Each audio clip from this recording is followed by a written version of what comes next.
আজকে এই ভিডিওর মাঝে আমি কিছু কথা বলবো। ভিডিওটা পাঠান আপনার প্রিয় মানুষটাকে।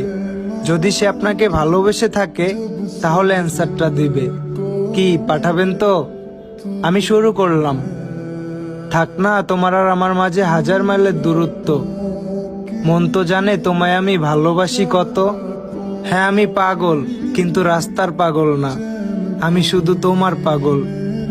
ওগো অনেক ভালোবাসি তোমায়, তুমি কি আমার হবে?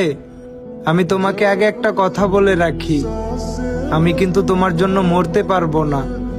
কথাটা শুনে অবাক হচ্ছ জান? আচ্ছা, আমি যদি না থাকি তাহলে আমার মতো করে তোমার এত ভালোবাসবে কে শুনি? আমি সারা জীবন তোমার পাশে থাকতে চাই। রাখবে কি তোমার পাশে? আমি সারা জীবন তোমার অন্তরে থাকতে চাই। থাকতে দেবে কি তোমার অন্তরে?